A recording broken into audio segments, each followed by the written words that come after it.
Assalamualaikum warahmatullahi wabarakatuh.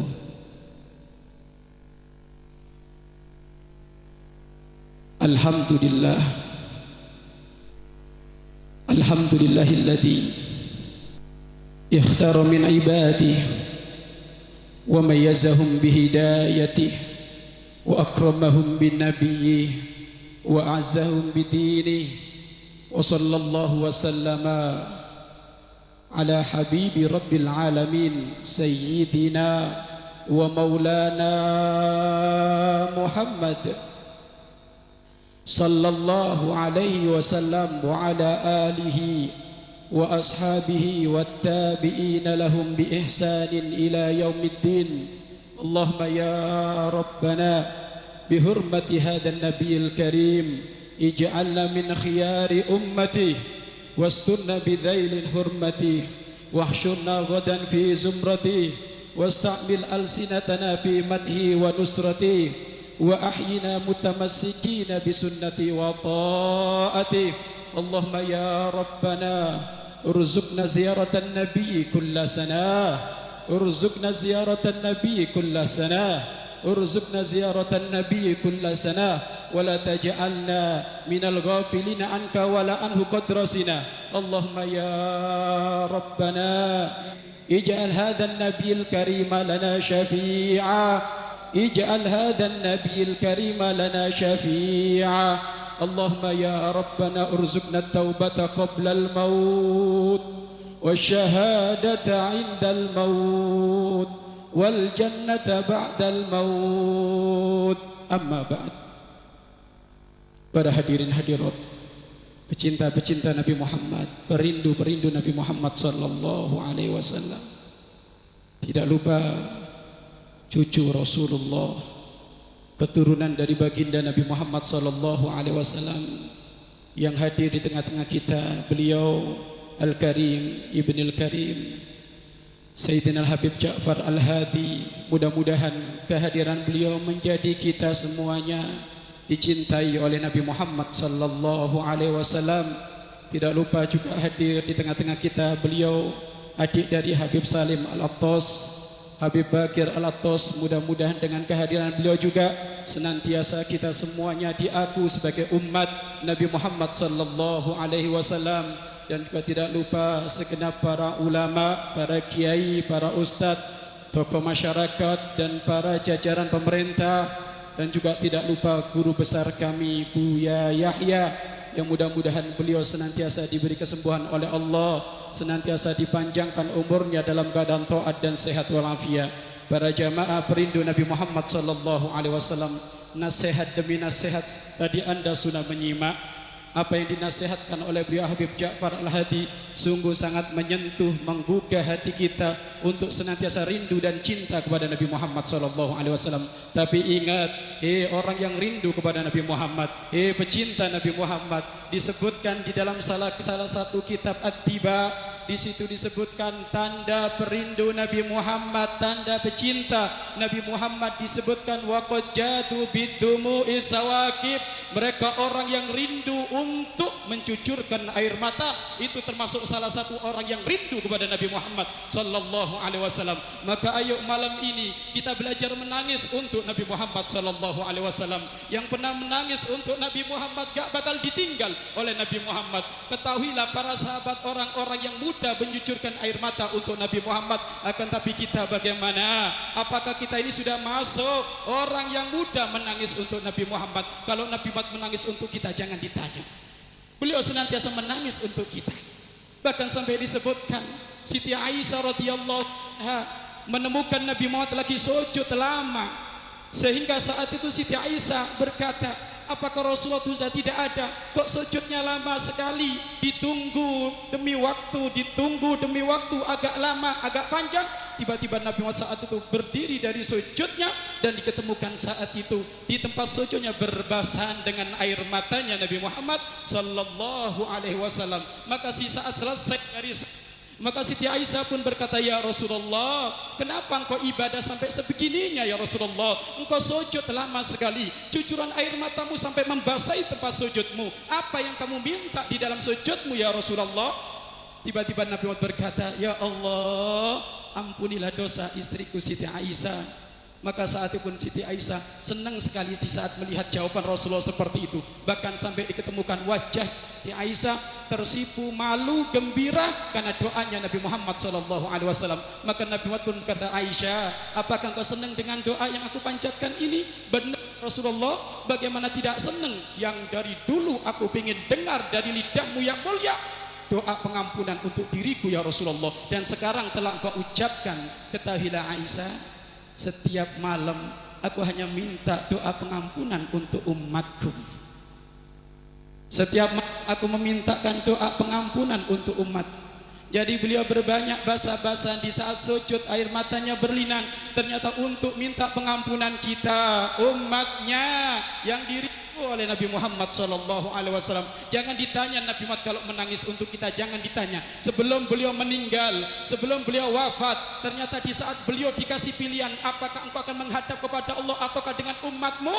Maka Nabi Muhammad berkata, Rafiqul A'la, Rafiqul A'la, menuju tempat yang mulia. Aku rindu bertemu Allah, aku rindu bertemu dengan Allah, aku rindu bertemu dengan Allah. Maka datanglah malaikat Israel, pencabut nyawa, datang saat itu. Dan di saat datang malaikat Israel berkata, ya Rasulullah, al-an, sekarang sudah waktunya pencabutan nyawamu ya Rasulullah. Jika engkau berkehendak akan kami proses, akan tapi kalau tidak berkehendak aku akan pulang ya Rasulullah. Maka Nabi Muhammad berkata, Rafiqul A'la, Rafiqul A'la, proses gak apa-apa, proses gak apa-apa. Dan ternyata di saat beliau diproses pencabutan nyawanya Nabi Muhammad SAW, disebutkan dalam riwayat dari kepala, dalam riwayat dari kaki, dicabutlah nyawa Nabi Muhammad SAW. Tiba-tiba di saat nyawa Nabi Muhammad dicabut, lalu Nabi Muhammad berkata, sakit wahai Israel, sakit wahai Israel, sakit apa ini wahai Israel? Maka malaikat Israel pun menjawab, ya Rasulullah, inna lil maut la sakarat, sesungguhnya di dalam kematian ada rasa sakitnya namanya sakarat, dan inilah yang kau rasakan ya Rasulullah. Tapi kok sakit wahai Israel? Apakah enggak ada cara yang lebih lembut daripada ini wahai Israel? Ya Rasulullah, pencabutan nyawamu sudah dilembutkan oleh Allah 70 kali lipat. Ingat, pencabutan nyawa Nabi Muhammad sudah dilembutkan oleh Allah 70 kali lipat. Lah kok masih sakit wahai Israel? Baik ya Rasulullah, mau dilanjut ataukah bagaimana ya Rasulullah? Kalau enggak mau aku akan pulang ya Rasulullah. Hadirkan nyawa Nabi Muhammad dicabut. Bayangkan, malaikat Jibril pernah menangis untuk Nabi Muhammad tatkala Nabi Muhammad mau dicabut nyawanya. Maka saat itu pun Nabi Muhammad dilanjutkan proses pencabutan nyawanya. Kemudian dicabut nyawanya Nabi Muhammad sambil berdoa, Allahumma khafif alayya sakarat, ya Allah ringankan sakitnya sakaratul mautku, ya Allah ringankan sakitnya sakaratul mautku. Maka pun saat itu diringankan oleh Allah. Akan tapi di saat pun proses pencabutan nyawa dilanjut, Nabi Muhammad menitikkan air mata, menangis lagi. Maka Israel pun tidak melanjutkan. Kenapa engkau menangis ya Rasulullah? Apakah kamu enggak tahan dengan sakit sakaratul maut ini sehingga kau menangis? Yang menjadikan aku nangis bukan rasa sakit sakaratul maut ini, tapi yang menjadikan aku menangis bagaimana kau mencabut umatku. Lagi-lagi nangis untuk kita. Lagi-lagi nangis untuk kita. Perindu Nabi Muhammad, pecinta Nabi Muhammad, mana tangisan air matamu untuk Rasulullah? Kalau Nabi Muhammad setiap saat menangis untuk kita, mau mati masih nangis untuk kita, bagaimana engkau akan mencabut umatku wahai Israel? Ya Rasulullah, umatmu adalah umat seperti biasa, kayak umatnya Nabi Nuh, kayak umatnya Nabi Lot. Akan aku cabut dengan cara biasa. Wahai Israel, aku takut jika umatku engkau cabut dengan cara biasa, tidak mampu menahan rasanya sakit sakarat sehingga dia keluar dari agama Islam. Maka Nabi Muhammad pun mengangkat tangan tinggi-tinggi, Allahumma khafif ala ummati syakarat, Allahumma khafif ala ummati syakarat wa thabil alayya, ya Allah ringankan sakitnya sakaratul maut umatku dan bebankan kepadaku ya Allah. Ya Allah ringankan sakitnya sakaratul maut umatku dan bebankan kepadaku ya Allah. Maka pun ada kalimat dikabul Muhammad, dikabul Muhammad. Maka Nabi Muhammad pun nyawanya dicabut dengan merasakan sakit sakaratul maut umatnya, sampai disebutkan tatkala proses pencabutan nyawa Nabi Muhammad itu yang namanya keningnya Nabi Muhammad bercucuran dengan keringat. Tidak ada kain yang kering ditempelkan ke wajahnya Rasulullah, kecuali saat itu kain tersebut menjadi basah karena rasa sakit yang dirasa oleh Nabi Muhammad. Siapa yang ditanggung oleh Nabi Muhammad? Siapa yang ditanggung oleh Nabi Muhammad? Umatnya, kita.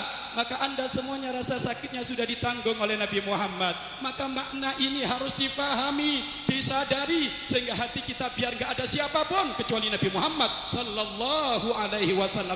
Ini Nabi Muhammad sallallahu alaihi wasallam. Maka pun proses pencabutan nyawa Nabi berlanjut sehingga kaki beliau sudah terbujur kaku, kaki beliau sudah terasa dingin, dicabut lagi sampai pun ke dada, sehingga separuh pun tubuhnya mulai dingin hingga sampai selesai pencabutan nyawa Rasulullah sallallahu alaihi wasallam. Lagi-lagi Nabi Muhammad nangis untuk kita.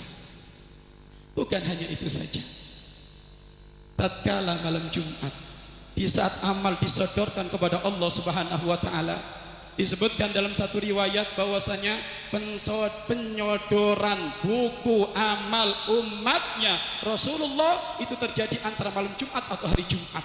Sebelum disodorkan kepada Allah, pertama kali dulu harus melewati Nabi Muhammad sallallahu alaihi wasallam. Kalau Nabi Muhammad menemukan amal umatnya banyak ibadah, banyak melakukan kebaikan, fahamidullah, aku akan memuji kepada Allah Subhanahu wa taala. Akan tetapi tatkala aku menemukan umatku banyak melanggar, umatku banyak dosa, maka aku akan menangis memintakan ampun untuk umatku kepada Allah Subhanahu wa taala. Kapan? Setiap minggu setelah beliau meninggal, masih menangis untuk kita. Bukan hanya itu saja orang tua kami, nanti di hari kiamat, orang tua kami, orang yang pertama kali dibangkitkan dari kuburan Nabi Muhammad, ternyata di saat beliau dibangkitkan dari kuburan bapak ibu, ribuan malaikat datang ke kuburan Rasulullah, menyambut kedatangan Rasulullah, dibimbing Rasulullah menuju surga Allah Subhanahu wa taala, dibawakan jubah dari surga, dibawakan mahkota dari surga, dan bahkan dibawakan kursi pun dari surga. Tatkala Nabi Muhammad menemukan para malaikat menyambut seperti itu, tapi Nabi Muhammad kayak merasakan ada sesuatu yang hilang. Bahkan Nabi Muhammad menyari malaikat Jibril. Mana Jibril? Jibril beri kabar gembira ya Jibril. Jibril beri kabar gembira wahai Jibril. Beri kabar gembira wahai Jibril. Ya Rasulullah, apakah ini bukan kabar gembira? Jubah dari surga telah datang untukmu, mahkota dari surga telah datang untukmu, malaikat ini semuanya menyambut untuk kedatanganmu menuju surga. Apakah ini bukan kabar gembira? Jibril, tidak ada kabar gembira bagiku kecuali tentang umatku. Umatku sekarang ada di mana wahai Jibril? Umatku sekarang ada di mana? Masya Allah, baru bangkit dari kuburan yang ditanya umatnya. Yang ditanya umatnya. Surga dilupakan oleh Nabi Muhammad hanya untuk umatnya saat itu. Maka saat itu pun malaikat Jibril berkata, ya Rasulullah, umatmu adalah umat zaman akhir, maka pun nanti akan dibangkitkan pun menunggu giliran. Nanti umatmu giliran terakhir yang akan dibangkitkan. Maka pun Nabi Muhammad berkata, ya sudah, kalau memang umatku nanti terakhir gilirannya, aku akan menunggu ada di sini. Gak usah kamu membawa aku ke surga dulu. Khawatir ada di antara umatku nanti mau menghadap kepada Allah ketakutan karena banyak dosa, biar aku nanti yang menjaga umatku. Lagi-lagi Nabi Muhammad pun menunggu umatnya. Maka datanglah saat umatnya Nabi Muhammad SAW. Datang umatnya Nabi Muhammad, disebutkan Nabi Adam menyeru kepada Rasulullah, ya Rasulullah, wahai Muhammad, umatmu pada bingung nyari kamu itu. Umatmu pada bingung nyari engkau wahai Muhammad. Begitu juga Siti Maryam pun berkata, ya Rasulullah Muhammad, umatmu pada bingung nyari engkau. Maka Nabi Muhammad pun naik mimbar langsung berkata, hei umatku, jika engkau mencari aku ada di sini, aku di atas mimbar ini, sini. Maka diketemukan ternyata ada dari umatnya yang kepleset, membawa dosa yang banyak sehingga kepleset masuk neraka. Pun Nabi Muhammad menemukan itu sehingga Nabi Muhammad pun sujud di hadapan Allah Subhanahu wa taala, sehingga Allah pun berkata, irfa ra'sak sal tu'ta isfa'u syafa. Ya Rasulullah Muhammad, habibi kekasihku, angkat kepalamu. Kenapa engkau sujud? Sal, minta, tu'to akan aku beri. Sal, minta, tu'to akan aku beri. Isfa'u syafa, berikan syafaat kepada yang kamu kehendaki. Ya Allah, umatku ada yang kepleset, ya Allah, mohon ya Allah diberi syafaat.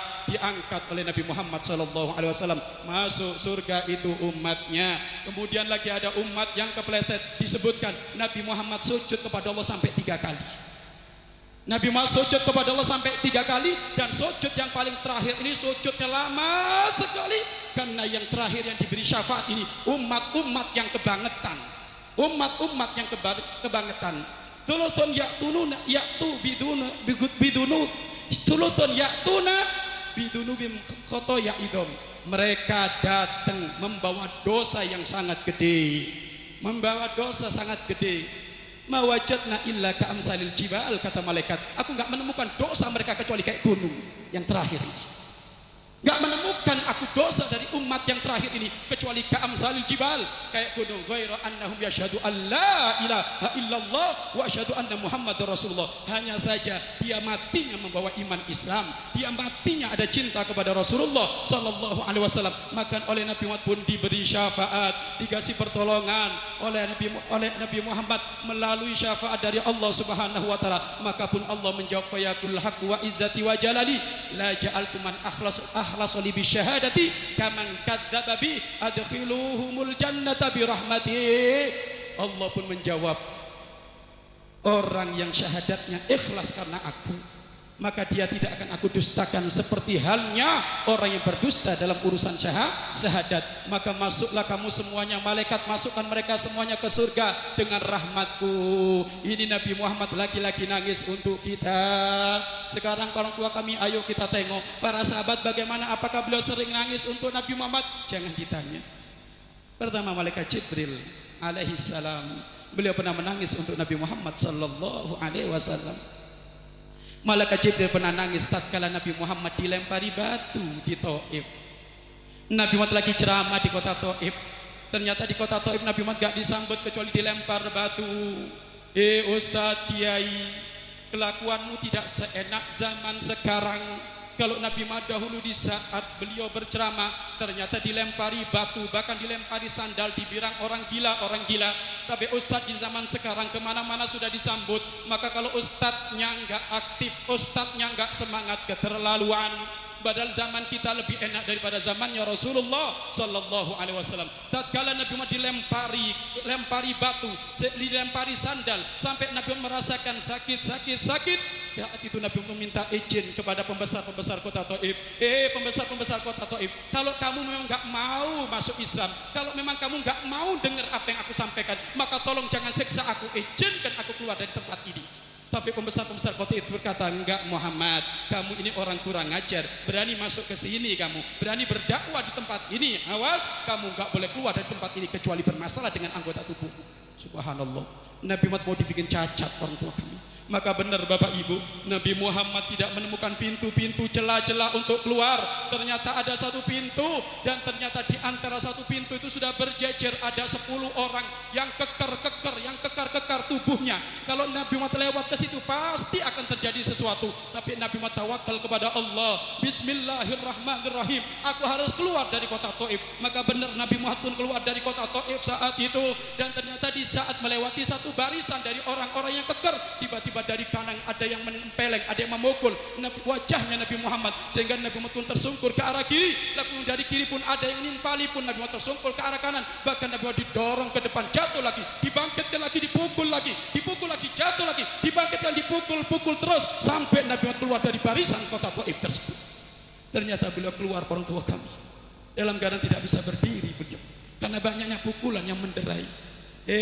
Umatnya Nabi Muhammad itu orangnya lembut, gak biasa dengan kekasaran. Orangnya lembut, kulitnya beliau lembut, tangannya lembut. Kalau dipukul sama orang akan benar terasa sakit. Dan juga perlu dipahami, Nabi Muhammad 3 hari 3 malam sering gak makan. Berarti kalau kayak gitu Nabi Muhammad ini artinya apa? Bisa jadi di saat di kota Taif belum makan, mungkin dalam keadaan lapar, tapi ternyata di kota Taif beliau dipukuli seperti itu. Lalu Nabi Muhammad berjalan, dalam riwayat beliau berjalan dalam merangkak, dalam riwayat beliau berjalan bisa berdiri tapi tertatih-tatih. Langsung Nabi Muhammad pun berteduh di satu pohon kurma. Di saat berteduh di satu pohon kurma, malaikat Jibril turun menitikkan air mata. Ya Muhammad, aku menemukan umatmu keterlaluan. Engkau dipukuli Muhammad, engkau dipukuli Muhammad. Aku enggak tega melihat engkau dipukuli seperti ini. Dan Allah menitipkan salam kepadamu wahai Muhammad, jika kamu berkehendak akan aku angkat ini gunung ini, akan aku taruh kepada penduduk kota Taif biar mereka mati semuanya. Mendengar kalimat seperti itu, yang tadinya Nabi Muhammad SAW gak bisa berdiri, tiba-tiba memaksakan diri untuk berdiri, lalu mengangkat tangan. Ya Jibril, jangan kau lakukan itu. Sambil Nabi berdoa, Allahumma hdi qaumi fa innahum la ya'lamun. Ya Allah, beri hidayah kepada kaumku, mereka melakukan itu karena mereka belum tahu. Subhanallah. Malaikat Jibril nangis, nggak rela Nabi Muhammad dipukuli. Lalu bagaimana kita? Kapan kita nangis untuk Nabi Muhammad SAW? Ini malaikat Jibril. Begitu juga malaikat Jibril pernah menangis untuk Rasulullah SAW. Tatkala Rasulullah mau dicabut nyawanya, malaikat Jibril itu nggak datang nemeni Israel.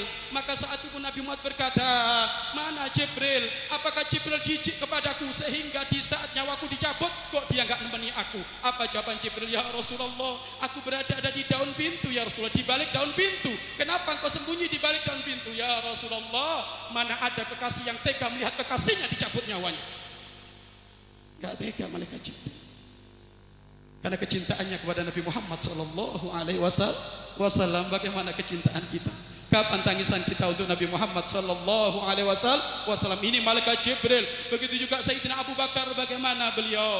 Jangan dikira beliau nggak pernah nangis untuk Nabi Muhammad. Oh, Abu Bakar orang yang cengeng kalau ketemu Rasulullah SAW. Derayan air mata senantiasa berderai dari matanya Sayyidina Abu Bakar As-Siddiq. Sampai disebutkan Sayyidina Abu Bakar As-Siddiq itu di dekat hidungnya ini ada satu bekas kayak aliran air. Aliran air ini maknanya apa? Karena banyaknya beliau menangis untuk Rasulullah SAW. Dan ingat, la yadkhulun nara rajulun baka min khasyatillah. Tidak bakal masuk neraka orang yang pernah menangis karena takut kepada Allah. Yang takut kepada Allah menangis untuk Nabi Muhammad SAW. Ini Abu Bakar As-Siddiq. Dan Abu Bakar As-Siddiq pernah menangis untuk Nabi Muhammad SAW. Kapan? Pertama, di saat Abu Bakar As-Siddiq berada di gua, nemeni Nabi Muhammad hijrah. Abu Bakar As-Siddiq menemani Rasulullah SAW berada di gua saat itu. Karena Nabi Muhammad mau hijrah ke kota Madinah, akan tapi harus berteduh dulu, ada di gua, harus sembunyi dulu, ada di gua. Dalam riwayat beliau 1 malam, dalam riwayat 2 malam, dalam riwayat 3 malam. Pokoknya beliau saat itu berteduh ada di gua tersebut. Ternyata gua yang tidak pernah dipijakin oleh siapapun. Maka Abu Bakar pun menyetop Rasulullah, ya, oh, la tadkhul awalan, jangan masuk dulu ya Rasulullah. Ini gua ya Rasulullah nggak pernah dipijakin manusia. Khawatir ada harimau, khawatir ada sesuatu yang menyengat atau sesuatu yang menyeramkan, takut menggigitmu ya Rasulullah. Biar aku dulu masuk ya Rasulullah. Pecinta Nabi Muhammad, pecinta ulama, adabnya sama ulama sama Nabi Muhammad itu kayak gini. Di zaman sekarang ustadznya didorong, habaibnya dorong-dorong, kitanya akhiran. Ini kan musibah ini. Ente dulu dateng, baru nanti ustadznya dateng. Masa ustadznya suruh datang dulu ini orang itu kan. Abu Bakar ngerti pendidikan adabnya seorang murid kepada guru. Sebelum gurunya masuk Nabi Muhammad, pertama dulu dicek oleh Abu Bakar As-Siddiq. Ternyata benar di gua tersebut terdapat lubang-lubang yang banyak. Maka kita itu tidak panjang memikir Abu Bakar As-Siddiq kecuali menyobek bajunya, disumpel dengan kain bajunya, kecuali hanya ya tinggal nanti diinjak. Tinggal satu saja nanti diinjak saat itu. Tinggal satu saja saat itu nanti diinjak. Maka setelah selesai semuanya disumpel, ditutup oleh kain bajunya Abu Bakar As-Siddiq, maka Rasulullah silakan ya Rasulullah, masuk ya Rasulullah.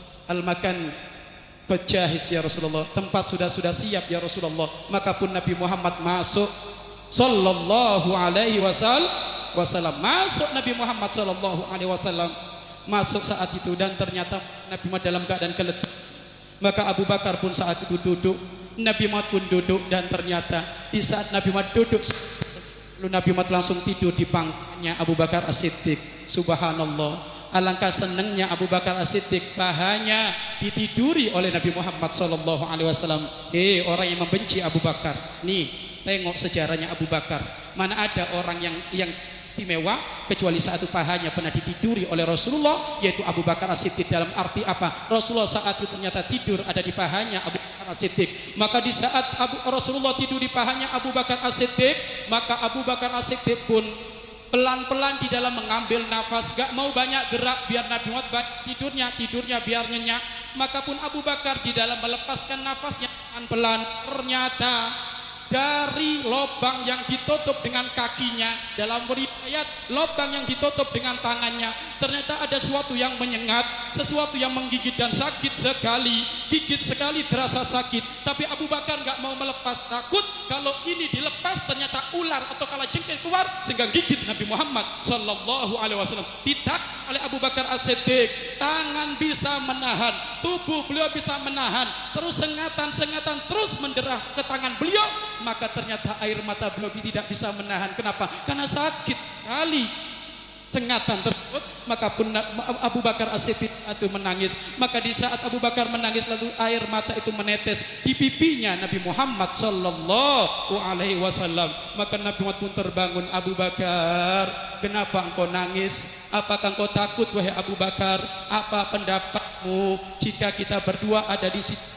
Ya Allah, apa pendapatmu wahai Abu Bakar? Kenapa engkau takut wahai Abu Bakar? Dijawab oleh Abu Bakar, ya Rasulullah, aku enggak takut ya Rasulullah. Tapi kenapa engkau menangis? Ya Rasulullah, ada yang menyengat ada di tanganku ya Rasulullah. Ada yang menyengat, sakit ya Rasulullah, berulang-ulang kali ya Rasulullah.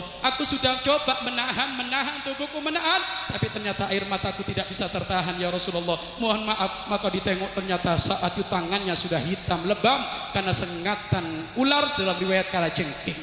Subhanallah. Demi Nabi Muhammad Sallallahu Alaihi Wasallam rela disengat ular, rela disengat kalajengking, dan beliau menangis untuk Nabi Muhammad Sallallahu Alaihi Wasallam. Maka saat pun ditengok satu oleh Rasulullah itu tangan, dipegang oleh Rasulullah itu tangan, maka seketika itu saat itu tangannya menjadi sembuh karena tangannya Rasulullah mengandung barokah, tangannya Rasulullah mengundang barokah. Yadahu yadharu barakatuhuma fil mataimi wal masyarib.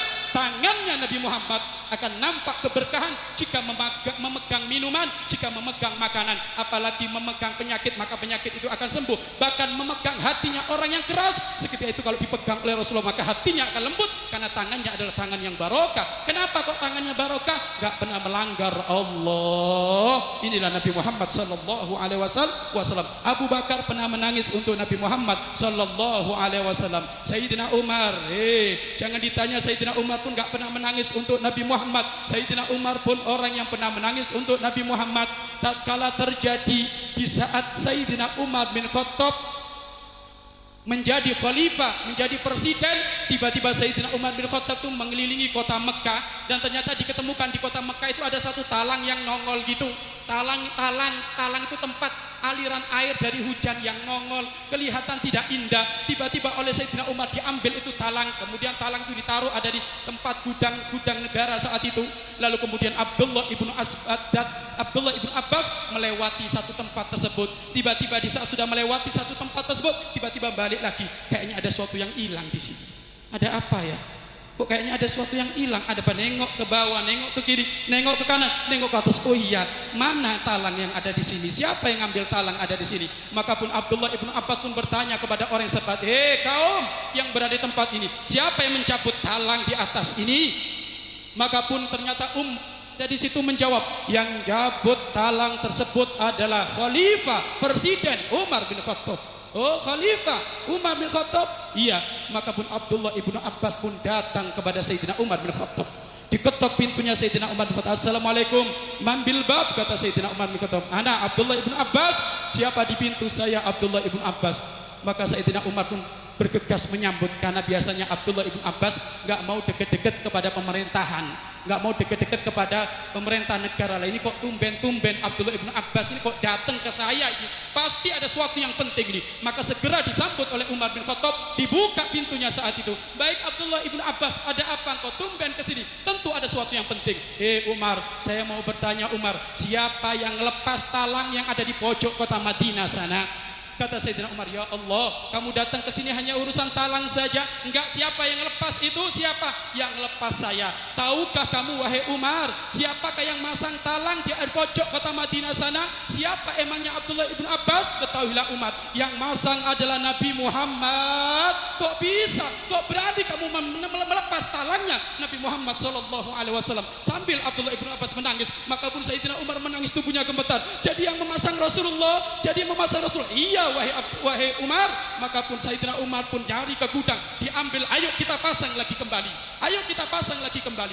Maka pun langsung saat itu Sayyidina Umar yang membawa talang itu sendiri. Abdullah ibnu Abbas berkata saat itu, ya Umar wahai khalifah, biar saya membawa, saya kan rakyatmu, jangan kau pemimpin. Enggak, saya ini orang yang berani melepas talangnya Rasulullah, berarti aku yang harus memasang, harus yang memikul demi Rasulullah sallallahu alaihi wasallam. Maka pun Sayyidina Umar pun melanjutkan perjalanan menuju tempat talang yang tadi dilepas. Maka saat itu pun nyampailah di satu tempat talang tersebut yang dilepas. Ternyata talang itu agak tinggi. Maka saat itu Sayyidina Umar berkata, "Hei Abdullah ibnu Mas'ud, pasang kamu ya Umar, tempatnya agak tinggi." Tiba-tiba Abdullah ibnu Mas'ud keluar gitu saja. "Kamu mau kemana kamu? Ayo pasang." Sayyidina Umar, ini tempatnya tinggi, harus pakai tangga. Gak usah pakai tangga, langsung injak saja tengkoknya Umar yang berani melepas talangnya Rasulullah sallallahu alaihi wasallam. Coba lihat Sayyidina Umar dengan urusan talangnya Rasulullah sangat menghargai, sangat memperhatikan. Bahkan Sayyidina Umar ketakutan, gemetar karena berani melepas talangnya Rasulullah sallallahu alaihi wasallam. Akhirnya presiden tengkoknya diinjak, pundaknya diinjak hanya gara-gara untuk memasang talangnya Rasulullah sallallahu alaihi wasallam. Inilah presiden yang hebat. Kalau urus syariat Nabi Muhammad dinomor-satukan. Urusan peninggalan Nabi Muhammad dinomor-satukan. Ini Sayyidina Umar bin Khattab berani, capek, rela menangis untuk Nabi Muhammad sallallahu alaihi wasallam. Bukan hanya itu saja orang tua kami. Suatu ketika Sayyidina Umar bin Khattab pun saat itu lagi sholat bersama Rasulullah sallallahu alaihi wasallam. Tatkala beliau lagi sholat dengan Rasulullah, ternyata diketemukan di saat Rasulullah pindah dari satu rukun ke rukun yang lain, ada sesuatu yang bunyi di tubuhnya beliau, sehingga Sayyidina Umar merasa kayaknya Rasulullah ini sakit, tulang belulangnya kok bunyi, ini sakitnya Rasulullah parah. Selesai dari sholat, Sayyidina Umar ngadep kepada Rasulullah, "Ya Rasulullah, kenapa tulang-tulangmu bunyi ya Rasulullah? Apakah engkau sakit ya Rasulullah? Kenapa tulang-tulangmu bunyi ya Rasulullah? Apakah engkau sakit ya Rasulullah?" Dijawab oleh Nabi, "Aku enggak sakit." "Lalu yang bunyi itu apa ya Rasulullah?" "Sini kamu, sini." Ternyata saat Sayyidina Umar suruh mendekat, orang tua kami suruh mendekat, dan ternyata suruh megang sarungnya Rasulullah. Ternyata yang bunyi itu apa? Batu yang mengganjal ada di perutnya Rasulullah sallallahu alaihi wasallam, sehingga di saat rukuk bunyi, di saat sujud bunyi. Inilah Umar yang menjadikan bunyi. Wahai Umar, apa ini ya Rasulullah? "Ini 3 batu mengganjal perutku karena aku 3 hari 3 malam belum makan, wahai Umar." Maka Sayyidina Umar pun menangis, "Ya Rasulullah, raja kafir mereka setiap hari makan berlebih-lebihan, akan tapi kamu raja di dunia dan di akhirat, 3 hari enggak makan ya Rasulullah." Nangis untuk Nabi Muhammad sallallahu alaihi wasallam. Ini Sayyidina Umar bin Khattab. Bahkan orang tua kami yang menangis untuk Nabi Muhammad bukan hanya manusia, bukan hanya kalangan para sahabat. Pelepah kurma. Anda tahu pelepah kurma? Pelepah kurma, pohon kurma, dalam riwayat pohon-pohon kurma. Rasulullah sallallahu alaihi wasallam tatkala beliau khutbah, biasanya beliau di saat khutbah itu megang pohon kurma. Dalam riwayat beliau bersandar kepada pohon kurma. Jadi beliau itu kalau menyampaikan khutbah bersandar kepada pohon kurma. Karena umat Islam semakin maju, yang memeluk Islam semakin banyak, yang menghadiri majelis Rasulullah semakin banyak, akhirnya oleh para sahabat dibikinkan mimbar, sehingga apa? Tadi pohon kurma tadi, tiang yang biasa dipakai sandaran oleh Rasulullah di saat ceramah, tiba-tiba oleh Rasulullah enggak dipakai. Hadirkan makna ini para tua kami. Tiang kurma bisa menangis untuk Rasulullah sallallahu alaihi wasallam. Tiba-tiba orang tua kami saat itu Nabi Muhammad melewati itu tiang menuju mimbar yang baru. Di saat Nabi Muhammad menyampaikan tausiah, di saat Nabi Muhammad menyampaikan khutbah, tiba-tiba terdengar suara tangisan Isa. Para sahabat menoleh ke kanan ke kiri. Siapa yang menangis ini? Menoleh ke kanan kiri, enggak ada para sahabat yang menangis, sehingga mereka semuanya tertuduh kepada satu tiang tersebut, tiang pohon kurma tersebut. Ternyata suara tangisan itu datangnya dari pohon kurma tersebut. Maka tangisan itu semakin menjadi-jadi sampai ceramahnya Rasulullah SAW tidak terdengar. Maka Nabi Muhammad pun memberhentikan ceramahnya, lalu nyamper kepada pohon kurma tersebut. Lalu saat pohon kurma tersebut dipegang oleh Rasulullah dengan lembut. Tahu banyak seorang ayah yang memegang anaknya di saat anaknya menangis, dipegang dengan cara lembut oleh Rasulullah. Lama kelamaan suara tangisan dari pohon kurma tersebut menjadi pelan-pelan selesai. Lalu Rasulullah berkata, "Wahai pohon kurma, apakah engkau akan hidup selama-lamanya sampai waktu ditentukan oleh Allah? Apakah hidup sampai sekarang ini, yakni minta mati, nanti di surga bertemu dengan aku?" Maka pun pelepah kurma tadi ngomong, "Ya Rasulullah, Rasulullah, angkat tanganmu, doai mudah-mudahan aku mati saat ini dan nanti aku bisa bertemu lagi di surga bersamamu. Pohon kurma menangis karena tidak lagi dipakai oleh Rasulullah di dalam khutbah. Disebutkan oleh Imam Hasan Al-Bisri, asal tahu saja jauhnya pohon kurma ini dengan mimbar yang baru itu berapa langkah? Cuma 8 jengkal. Jauhnya cuma 8 jengkal. 8 jengkal dijauhi dari Rasulullah, pelepah kurma menangis. Kita hampir setiap saat kadang jauh dari syariatnya Nabi Muhammad, tapi kita enggak pernah menangis. Padahal bangun malam kita enggak istiqomah, bacaan Al-Quran kita kadang kurang istiqomah, salawat kita kurang istiqomah, bahkan ada yang masih terjumus urusan yang haram, tapi kita enggak pernah menangis kepada Nabi Muhammad, enggak pernah nangis kepada Allah Subhanahu wa taala. Maka ayo orang tua kami pulang dari tempat ini perlu renungan. Wa qad ja'atu bidumu'i sawaqib. Yang aku cinta kepada Rasulullah akan melihat ada tandanya, satu derean air mata yang dinangiskan untuk Nabi Muhammad sallallahu alaihi wasallam. Inilah orang tua kami. Ini termasuk orang-orang atau makhluk-makhluk Allah yang pernah menangis untuk Nabi Muhammad, dan Nabi Muhammad pun pernah menangis untuk umatnya. Bahkan orang tua kami suatu ketika Nabi Muhammad sallallahu alaihi wasallam beliau keluar dari rumah berkata, wa syauqa ikhwani, wa syauqa ikhwani, wa syauqa ikhwani. Aku rindu saudaraku, aku rindu saudaraku. Maka para sahabat berkata, alas nabi ikhwanika ya Rasulullah, apakah saya bukan saudaramu ya Rasulullah? Dijawab oleh Rasulullah, antum ashabi, kamu sahabatku. Lalu saudaramu siapa yang kamu rindu itu ya Rasulullah? Saudaramu yang kamu rindu itu siapa? Saudaraku yang aku rindu adalah orang yang hidup di akhir zaman, yang sangat mencintaiku walaupun dia tidak pernah bertemu dengan aku. Mudah-mudahan kita termasuk saudara yang dirindu oleh Nabi Muhammad sallallahu alaihi wasallam. Maka ayo orang tua kami pulang dari majlis maulid ini ada perubahan. Pulang dari majlis maulid ada perubahan. Jangan sampai majlis ini majlis gebiar-gebiar tapi pulang enggak ada perubahan. Ayo, hubunganmu dengan istri seperti apa? Hubunganmu dengan suami seperti apa? Hubunganmu dengan orang tua seperti apa? Yang aku kenal Rasulullah akan menular kepada kelakuannya setiap hari, sehingga kelakuannya setiap hari menjadi indah. Tetangga tidak pernah tersakiti, keluarga tidak pernah tersakiti, orang tua tidak pernah tersakiti. Maka ini tanda pecinta Nabi Muhammad yang sesungguhnya. Katakan, kalau ada orang aku cinta kepada Rasulullah, lah kok tetangganya masih merasa tersakiti, lah kok istrinya merasa terdolimi, lah kok suaminya merasa tidak dihormat, lah kok orang tuanya dianiaya atau anaknya ditelantarkan, maka katakan cintamu bohong, cintamu dusta. Kalau aku cinta jangan asal-asal. Kalau cinta dusta nanti gak akan diaku nanti di hari kiamat. Kalau cintamu bohong nanti di hari kiamat gak bakal dicari. Nanti di hari kiamat umat bermiliar-miliar. Kalau cinta kita bohong, kita gak bakal diaku. Maka ayo kita pengen cinta yang sebenarnya.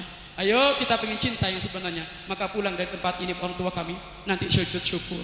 Pulang dari tempat ini sujud syukur, menangis kepada Allah Subhanahu wa taala, nangis untuk Nabi Muhammad sallallahu alaihi wasallam, dan minta kepada Allah agar supaya hati kita benar-benar diberi kecintaan yang sesungguhnya kepada Nabi Muhammad sallallahu alaihi wasallam.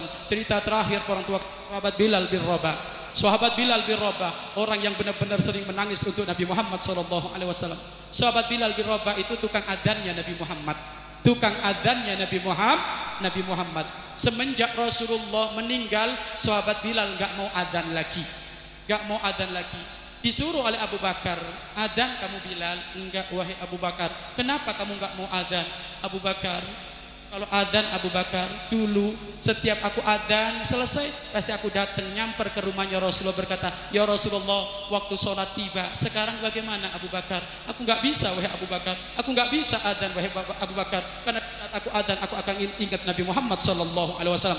Maka sahabat Bilal minta pindah dari kota Madinah menuju kota Sam. Dalam riwayat kota menuju kota Dimisko. Akhirnya diizinkan oleh Abu Bakar. Saat itu sahabat Bilal menuju kota Dimisko, lalu kemudian sahabat Bilal di situ menikah, punya anak banyak, sehingga saat itu sahabat Bilal pun tidak lama sekali tidak kunjung kepada Rasulullah. Lalu saat itu Rasulullah datang di mimpinya sahabat Bilal. Kata Rasulullah, ma hadzal jafa lima tazurni ya Bilal. Bilal, alangkah kerasnya hatimu, kenapa kamu lama enggak kunjung kepadaku? Ingat orang tua kami. Kalau Anda mendengar cerita sahabat Bilal bisa mimpi bertemu Rasulullah, Maka ini termasuk dorongan penggugah bagi kita. Kita pun harus rindu bisa bertemu dengan Rasulullah walaupun dalam mimpi. Karena sahabat Bilal manusia, kita juga manusia. Sahabat Bilal adalah orang yang dekat kepada Rasulullah, dan insya Allah kita pun orang yang dekat kepada Rasulullah. Maka rindulah untuk bisa bermimpi bertemu Rasulullah Sallallahu Alaihi Wasallam. Akan dipokokkan oleh riwayat Imam Bukhari dan Muslim. Man ra'ani fil manami sawfa yarani fil yaqdati fa inna syaitana la yatamatsalu bi. Barang siapa yang melihat aku di dalam mimpi, maka dia akan melihat aku dalam keadaan nyata. Tidak ada makna hadis ini disampaikan oleh Imam Bukhari dan Imam Muslim kecuali kita biar rindu untuk bertemu dengan Rasulullah walaupun dalam mimpi. Orang tua harus rindu kita. Dengan apa kita bisa bermimpi dengan Rasulullah? Istiqomah menjalankan sunnahnya, tegakkan syariat Nabi Muhammad, bimbing istrimu, anakmu menuju Allah, engkau akan bermimpi bertemu dengan Rasulullah Sallallahu Alaihi Wasallam. Maka pun Sayyidina Bilal mendengar teguran dari Rasulullah seperti mahadal jafa lima tazurni ya Bilal, angka kerasnya hatimu Bilal, engkau lama tidak kunjung kepadaku. Maka pun Bilal terkaget bangun sambil mencucurkan air mata menangis. Maka istri dan anaknya pun kaget. Abah, ada apa Abah menangis? Abah, kenapa Abah menangis? Rasulullah datang di dalam mimpiku dan mengingatkan aku lama enggak kunjung kepada Rasulullah, kok hatimu keras? Maka saat pun keluarganya mengizinkan berangkat sana kamu ke Madinah, kunjung kepada Rasulullah Sallallahu Alaihi Wasallam. Malam itu sahabat Bilal berangkat pakai kuda, sahabat Bilal, dan lihat pakai onta. Beliau berangkat menuju Nabi Muhammad. Di perjalanan sahabat Bilal ingat omongan Rasulullah, mahadal jafa, alangkah kerasnya hatimu, mahadal jafa. Sehingga di perjalanan sahabat Bilal menangis sambil mengucapkan salam, sholawat sahabat Bilal sambil menangis. Lalu nyampe lah di kota Madinah. Di saat nyampe di kota Madinah di depan kuburan Rasulullah, karena sahabat Bilal sepanjang perjalanan menangis, sehingga di saat mengucapkan salam gak bisa lantang karena suaranya sudah habis. Lalu sahabat Bilal berkata, assalamualaikum ya Rasulullah. Maka sahabat bilang saat itu langsung pingsan. Orang tua kamu pingsan karena saat itu lama memendam kerinduan kepada Rasulullah, dan suaranya sudah dihabiskan dengan tangisan di perjalanan. Saat itu sahabat Bilal pun pingsan ada di depan kuburan Nabi Muhammad. Maka saat itu datanglah sahabat Abu Bakar dan sahabat Sayyidina Umar. Datang saat itu diketemukan sahabat Bilal lagi tergeletak, dibangunkan sahabat Bilal. Saat itu Bilal bangun, ada apa engkau Bilal? Maka pun Bilal bangun terkaget, langsung datang lagi mendekat ke kuburan Rasulullah sambil menangis. Ada apa engkau Bilal? Tidak tumben-tumbennya engkau seperti ini.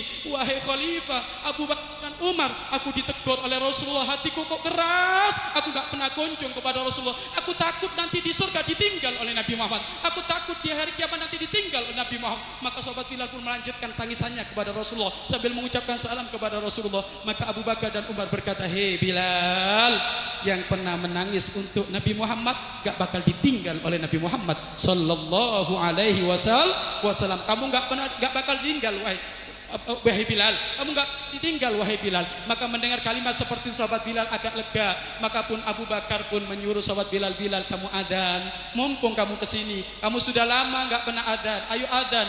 Ya karena saya enggak mampu aku adzan, enggak mampu.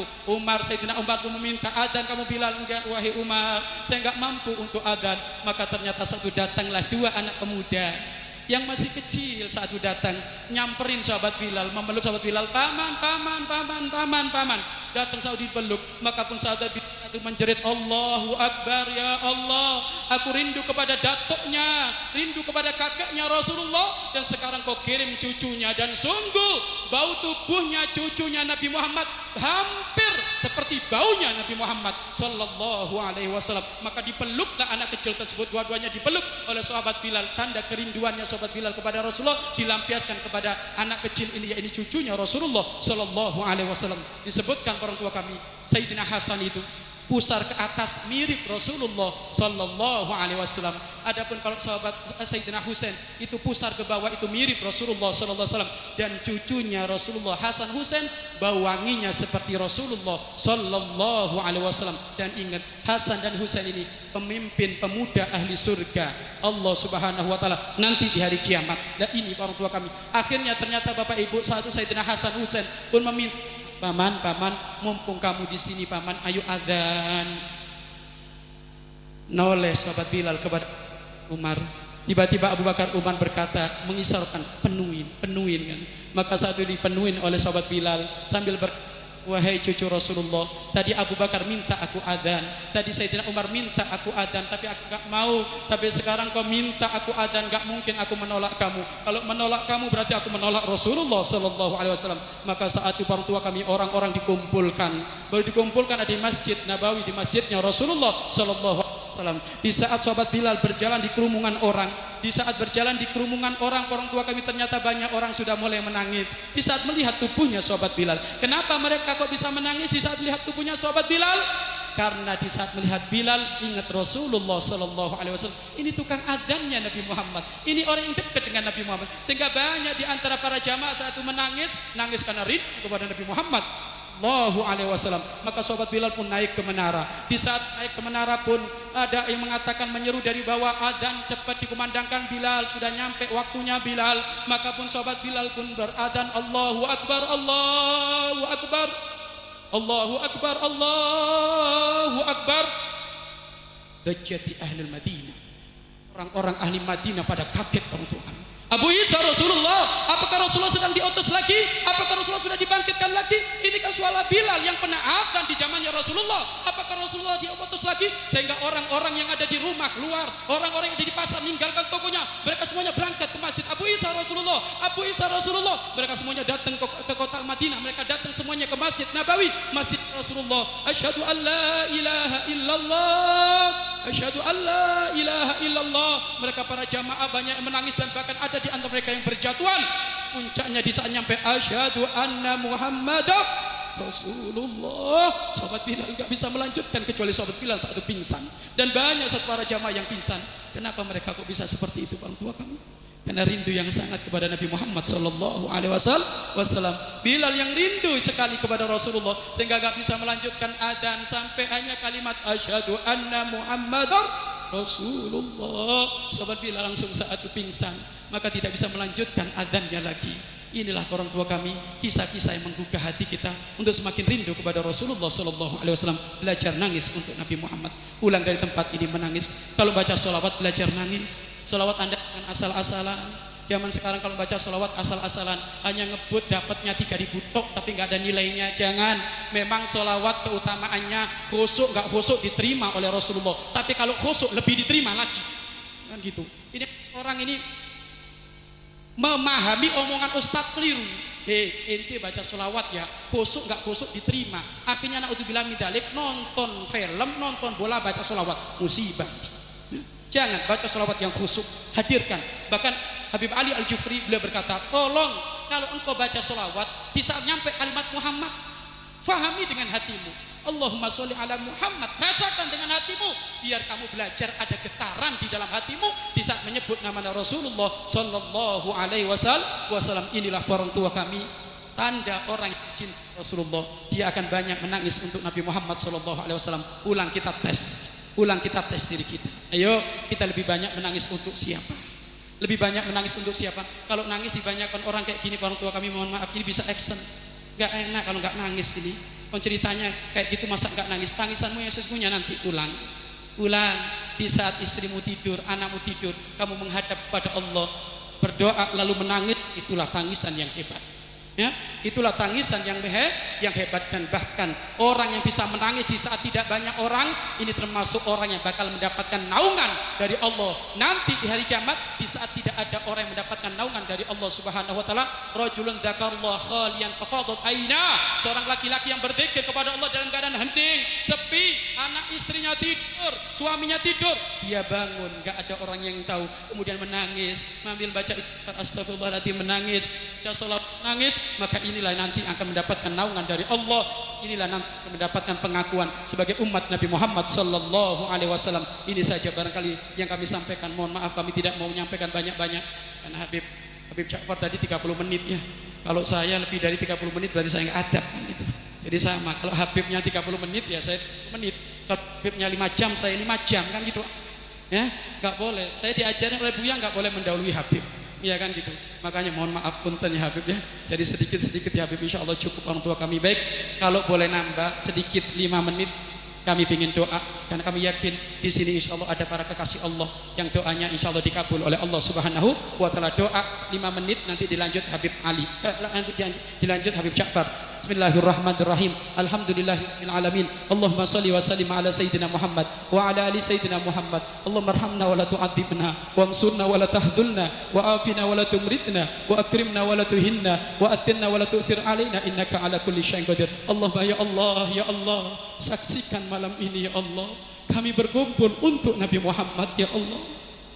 Akui malam ini ya Allah, kami kumpul di tempat ini untuk Nabi Muhammad ya Allah. Lebur dosa kami di malam hari ini ya Allah. Kami datang untuk Nabi Muhammad ya Allah. Kabul hajah-hajah kami di malam hari ini ya Allah. Kami datang untuk Nabi Muhammad ya Allah. Dan tolong jangan sampai ada orang yang duduk di tempat ini kecuali nanti menjadi ahli surgamu ya Allah. Menjadi ahli surgamu ya Allah. Menjadi ahli surgamu ya Allah. Dan mohon bimbinganmu ya Allah. Jadikan cinta kami cinta yang sesungguhnya, bukan cinta yang mulut mudah diucapkan, tapi hati kami kosong, hati kami gombal, hati kami ampang. Jangan ya Allah, akan tapi kami pengen ya Allah cinta kami cinta yang sesungguhnya. Sebagaimana kami mudah mengucapkan cinta kepada Rasulullah, maka permudah kami bisa membuktikan cinta tersebut ya Allah. Berani berkorban untuk Nabi Muhammad, selalu rindu mengucapkan salawat, selalu nangis untuk Nabi Muhammad. Maka tampakkan bukti ini ya Allah, agar supaya nanti kita enggak ditinggal oleh Nabi Muhammad ya Allah. Ya Allah, kami hadir majelis maulid seperti ini berkali-kali ya Allah. Maka tolong jangan sampai ada satu majelis yang tidak kau terima ya Allah. Jangan ya Allah. Maka terimalah majelis ini ya Allah, yang datang dari jauh ya Allah. Mohon majelisnya pahalanya diterima.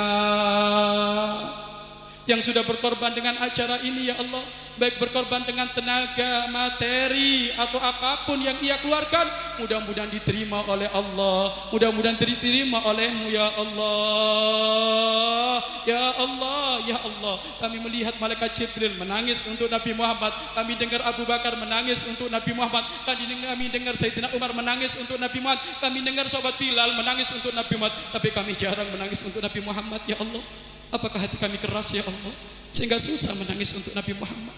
Maka mulai malam ini ya Allah, bimbing kami semuanya ya Allah, agar supaya kita bisa menangis untuk Nabi Muhammad, agar supaya kami bisa ya Allah merindukan Nabi Muhammad dengan sesungguhnya ya Allah. Rindu seperti sahabat Bilal, rindu seperti dengan sahabat-sahabat yang lainnya ya Allah. Ya Allah, keturunan kami ya Allah jadikan keturunan pecinta Nabi Muhammad ya Allah. Keturunan kami ya Allah, anak-anak kami ya Allah, jadikan anak-anak yang soleh, solehah, pecinta kekasih Nabi Muhammad ya Allah. Dan siapapun ya Allah dari yang datang di tempat ini, jadikan mereka semuanya pencinta kekasih Nabi Muhammad yang sesungguhnya ya Allah. Ya Allah, panjangkan umur kami dalam keadaan taat dan sehat walafiat, dan ampunilah dosa-dosa kami ya Allah. Ampunilah dosa-dosa kami ya Allah, berkat kekasih Nabi Muhammad. Kabulkan hajat-hajat kami ya Allah, berkat kekasih Nabi Muhammad, dan hilangkan penyakit di dalam hati kami ya Allah. Jangan-jangan yang menjadikan hati tidak ada cinta kepada kekasihmu ya Allah, jangan-jangan hati kami masih kotor, ada dendam, ada sombong, ada dengki, ada iri hati, ada hasad. Maka mulai malam ini ya Allah, bersihkan hati kami dari dendam.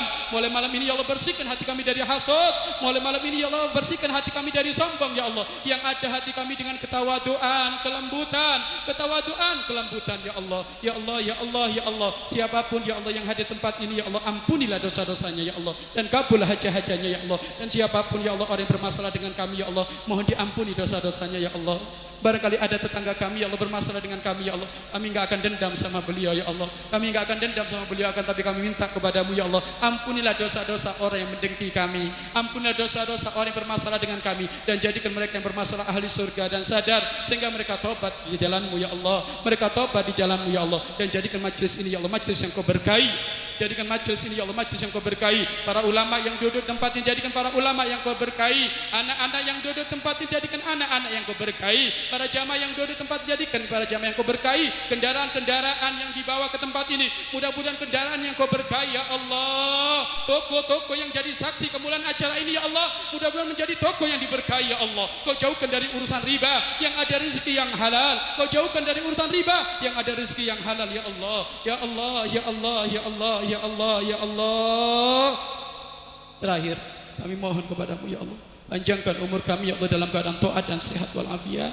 Panjangkan umur kami ya Allah dalam keadaan taat dan sehat walafiat ya Allah, dan wujudkan keindahan di dalam rumah tangga kami seperti keindahan rumah tangga kekasihmu Nabi Muhammad ya Allah. Jadikan kami ya Allah para suami semakin hari mencintai istri kami karenamu ya Allah.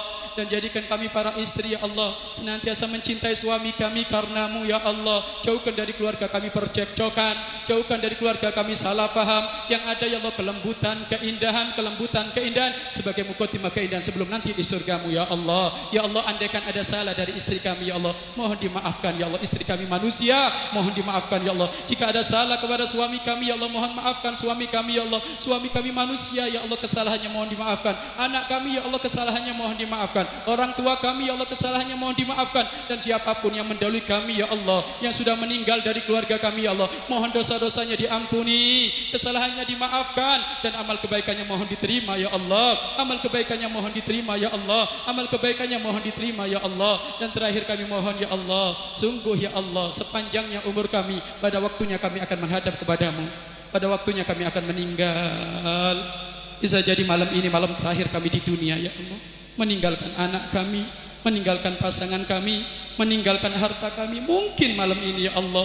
Akan tapi kami mohon panjang umur ya Allah. Atau mungkin 2 hari lagi kau cabut nyawa kami, atau mungkin 3 hari lagi, atau mungkin 1 minggu lagi, atau mungkin 1 bulan lagi. Yang jelas pada waktunya kami akan menghadap kepadamu ya Allah. Bahkan setiap hari kami sering mendengar fulan meninggal, fulana meninggal, ini meninggal, dia meninggal. Maka pada waktunya kami ya Allah bakal meninggal. Akan tapi kami mohon ya Allah, yang duduk di tempat ini, yang menyaksikan acara ini, yang mendengar acara ini ya Allah, tolong ya Allah, jika kelak akan meninggal ya Allah, kami mohon jadikan ia meninggal dalam keadaan husnul khatimah. Jadikan ia meninggal dalam keadaan husnul khatimah ya Allah. Meninggal dalam keadaan kebaikan, lagi ngaji seperti ini, lagi ingat Rasulullah seperti ini, lagi hadir maulid seperti ini ya Allah. Dan jadikan akhir hayat kami ya Allah mampu mengucapkan kalimat yang paling dicintai oleh kekasih Nabi Muhammad, kalimat agung dan mulia, la ilaha illallah Muhammadur Rasulullah, la ilaha illallah Muhammadur Rasulullah, la ilaha illallah Muhammadur Rasulullah. Rabbana atina fid dunya hasanah wa fil akhirati hasanah wa qina adzabannar. Wa sallallahu ala sayyidina Muhammadin wa ala alihi washabihi wasallam. Walhamdulillahi rabbil alamin. Doa keberkahan lanjutkan Habib Jaafar.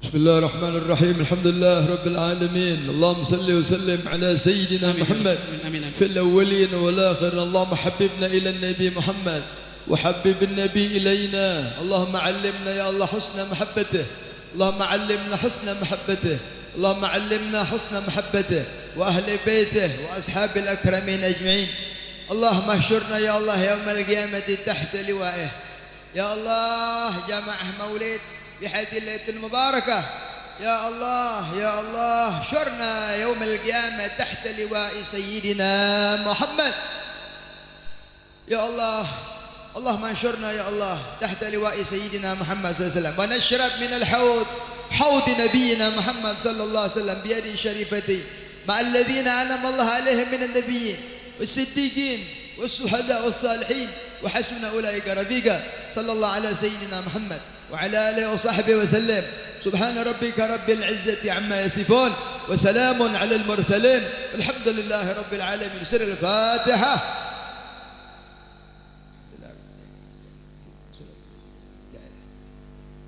لهم فيها سبحان الله وتحيتهم فيها سلام وآخر دعواهم أن الحمد لله رب القبول. Ada yang kelewat tadi, guru kami nitip salam, mudah-mudahan jamaah sehat semuanya. Ada salam dari beliau dan mudah-mudahan beliau dalam keadaan sehat. Dan juga beliau nitip salam, ditunggu kedatangannya tanggal 23 atau 22 Januari, minggu besok ya. Kalau pengen ketemu Buya mangga minggu besok hadir maulid di Al-Bahjah 2 jam 7 pagi sampai selesai, ada di Cirebon ya. Besok tanggal 22 Januari mangga hadir. Ini saja, terima kasih. Wabillahi taufiq wal inayah. Wassalamualaikum warahmatullahi wabarakatuh.